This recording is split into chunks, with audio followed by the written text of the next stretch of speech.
Mune värvime, kõik oleneb sellest, et kus me parasjagu oleme ja kui palju meil töögraafikus ja nii-öelda mööda maailma ringi reisides aega on. Aga kui me oleme kodus, siis ikka ja siis tavaliselt abikaasa alati on teinud sellise aardejahi nagu lapsele, et peidab siis neid asju, mune, mis iganes šokolaadist mune kuskile poole ära ja siis on seal oma skeemid, kuidas nad on vaja kätte saada ja nii edasi. Aga sellise, ütleme, tagasihoidlikult. Aga öelge, siin on ju aastaid käinud dilemma, kas värvida mune näiteks, ma ei tea, sibulakoortega, peediga või siis ikkagi minna lihtsama vastupanu teed. Kuidas teie perekond on harjunud siis seda tegema? Nii ühte kui teistmoodi. Oleneb ajast, aga viimasel ajal rohkem ikkagi nagu värvidega, mitte enam sibulakoortega. Meie ikkagi lähme maale. Maale me käime metsas, vaatame, kuidas kevad tärkab, koksime mune ja kõik teeme aardejahti, et meil on selline hästi klassikaline iga-aastane aardejaht, kus me ikkagi mune otsime mööda aeda taga. No kui lihtne või keeruline neid mune on siis leida, kui jänes on need hästi ära peitnud? No päris lihtne. Meile meeldivad tegelikult kõige rohkem need sibulakoorte munad, need on kõige ilusamad. Ja. Aga no Herman on ikkagi hästi loominguline, et siis lähevad kõik materjalid käiku, peaasi, et nad ikkagi kirevaks saaksid. Väiksed käejäljed ka igal pool seina peal? No ikka juhtub ja käib asja juurde. No meie ei ole väga usklik rahvas. Öelge nüüd teie, kas meil peaks olema suur reede, esimene, teine püha, aga kolmas näiteks punane püha ja vaba? Ma olen pigem selle poolt, et need riigid, kus on liiga palju riiklikke pühasid, nende riikide rahvuslik rikkus ei kasva väga kiiresti. Et selles mõttes ma arvan, et Eestis on praegu populistlik oleks öelda, et jah, teeme nagu vabaks, aga tegelikult oleme ausad, et tööd tuleb ka kunagi teha. Ma olen seda iga aasta mõtlen, peaks selle sibulakoore ära proovima ja kunagi ei proovi.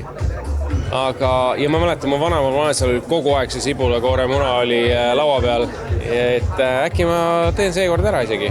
No meil on suur reede, eks ju, meil on esimene, teine püha, aga me ei ole eriti usklik rahvas. Kas meil peaks see kolmas püha ka olema selline punane püha vaba päev? Ma arvan, et peaks, sest et tegelikult mujal maailmas on ju ja meil Eestis on üldse võrreldes lähiriikidega päris vähe neid punaseid pühasid, kus me saame kodus olla ja arvestades kuidas eestlased pingutavad ja rabelevad, võiks need ühe päeva vabalt kodus olla. Ma väga armastan sibulakoortega mune, aga ma ise tahaks teha midagi teistsugust.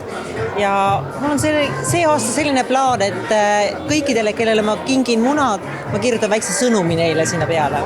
Šokolaadimunade peitmine, see on väga tore traditsioon. Ma arvan, seda võivad ka lastele lisaks täiskasvanud mängida, et kui on kellega mängida, siis miks mitte. Paša maitseb mulle väga, aga kuna ma üritan vähem tarbida piimatooteid, siis ma olen selle asendanud tegelikult Pavlovaga. Ja sinna vahele saab teha hoopis ka piimavaba kreemi, nii et jah. Värvid peaksid sobima. Munade värvimine on pigem jäänud sinna lapse ikka, et ausalt öeldes mina kuidagi munade pühasid eriliselt enam ei tähistagi, et jah, munade värvimine oli täiesti, munade koksimine ja munade värvimine oli lapse eas selline tore harrastus ja ma kujutan ette, et kui mina kunagi lapsed saan, siis see traditsioon võiks jätkuda, aga hetkel ma nagu jah, kuidagi eriliselt ei tähista. Aga jänes ikka käib ju. Jänes. Minu pruut on minu armas jänku, kes paneb mind naeretama iga päev, nii et mul nagu erilist jänest küll ei käi. Okei, no räägime eestlastest. Me ei ole eriti usklik rahvas, eks ole siin. Meil on suur reede, meil on esimene, teine püha, need on punased päevad, aga kas meil võiks olla ka see kolmas püha punane, nii nagu mujal Euroopas?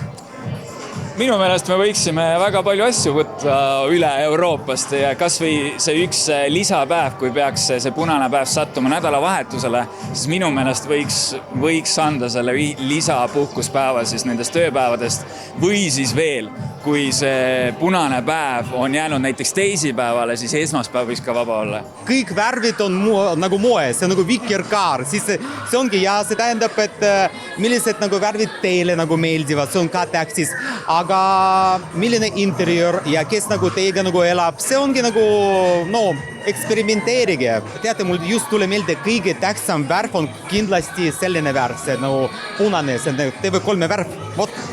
Punane on muidugi väga ilus, aga mis sa muidu ise teed? Kas sa kuidagi neid pühi eriliselt tähistad ka, ma ei tea, käid külas, viis šokolaadimune, käib sul äkki jänes? Muidu tahaks, et jänes või jänesed tulevad külla. Kindlasti hea, see nagu hea mõte. aga muidu, kui mul on aeg, minu arvamus, kas ükskõik, kas see on jõulud või aastavahetus, et kui teil on mingi vaba päev või lihtsalt mingi väga hea tunne, et ma ei tea, nädalavahetusel, ma ei tea, kohtute nagu kõik koos või et see nagu iga päev me proovime, et see nagu, ma ei tea, mingi väga, mitte suur, aga väike pidu nagu. Olgu munad värvitud sibulakoorte värvide või hoopis millegi muuga. Lihavõtted toovad inimestele endiselt rõõmu, tuttavaid traditsioone ja väärt hetki, mida jagada lähedastega. Häid pühi!